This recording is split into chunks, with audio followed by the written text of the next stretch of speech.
district councillors from Igara West, represented by Honorable Mbabazi. They are welcome. Though they are there, I'm still trying to establish where the children have come from. When I find out, I'll let you know. But I asked Honorable Kagwera to come in, but yesterday Honorable Onek was not here, and a number of issues are raised about him.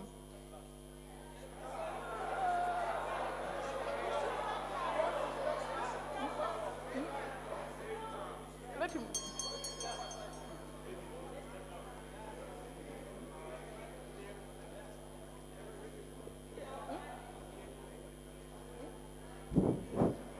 Thank you very much, Madam Speaker. I had taken a few days leave to go and rest, but then I was deep in Lamour when I heard all this debate going on with a lot of misinformation and lies about me. I thought, first of all, I strongly support this investigation. I strongly support this investigation because it will clear the air on really what has happened. Actually, that's what I would desire even to do. I'm going to consult.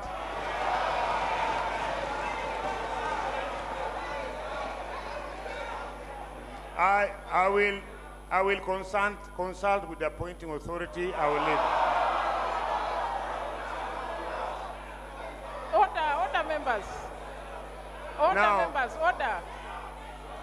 I beg, Madam Speaker. Order, members, please, you need to listen to each other. I beg, Madam Speaker, that let us have a cool head and go through carefully. Otherwise, you'll miss the point.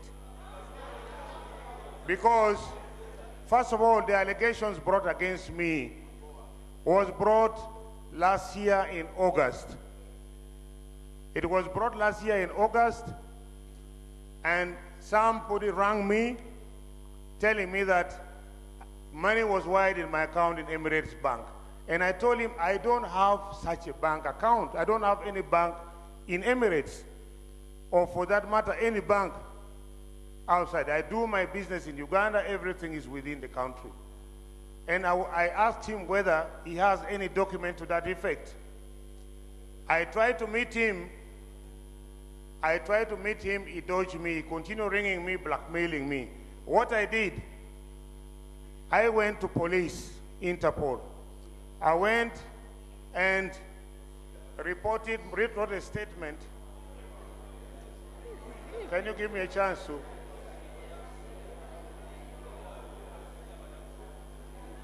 What's the point of procedure, Honorable Chanyi?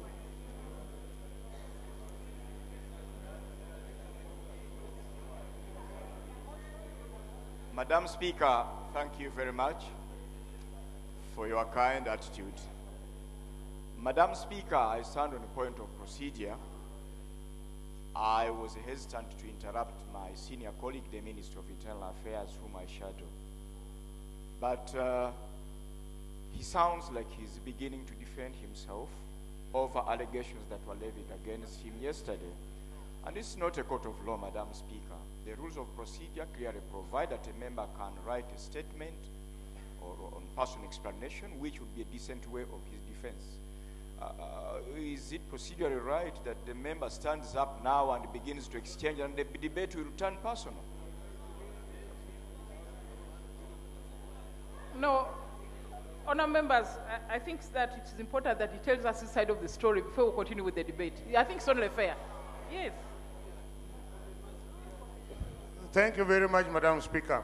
Actually, I will write a personal statement and present to this House tomorrow. But as of now, I want to table fundamental documents to this House. When these lies, or rather these allegations were made, I went to police on the 16th of August under file reference GF 1671/2010. I made a statement and I requested the CID police, the director of CID, to investigate first of all, investigate, find out who is trying to blackmail me.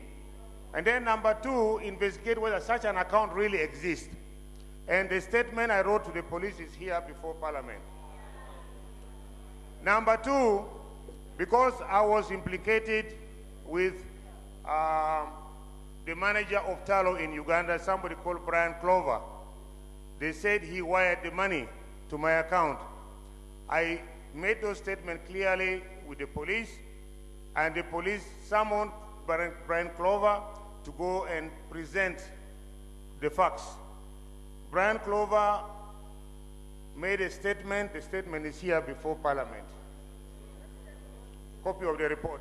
Now, I have with me copies of my phone conversations during that period, who rang me and the phone details are here, showing these numbers, this anonymous caller ringing me. I also table it before the table here. One thing, colleagues, I want us to be focused, otherwise we shall miss the point in the investigation.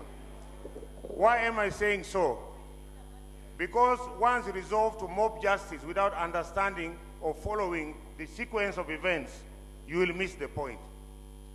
I know since I became the Minister of Energy, I've had a lot of battle with the bureaucrats because of hiding information. And I tabled before you here production sharing agreements. Secondly, when I tabled before Cabinet a proposal by a company, an Italian company called Eni, to buy off Heritage, and I tabled before Cabinet. Cabinet approved that Heritage buys Eni buys of Heritage. There were accusations leveled against me that I was bribed, and that was investigated. Nothing was found, but it achieved the purpose of removing Heritage. The purpose the Cabinet at that time agreed to Eni was because they didn't want any monopoly in the Albertine Graben area. There, they generated now lies about me. They went as far as accusing me to the American ambassador that I took bribe of $2 million. They accused me, and all these things appears in the WikiLeaks. I've been in record.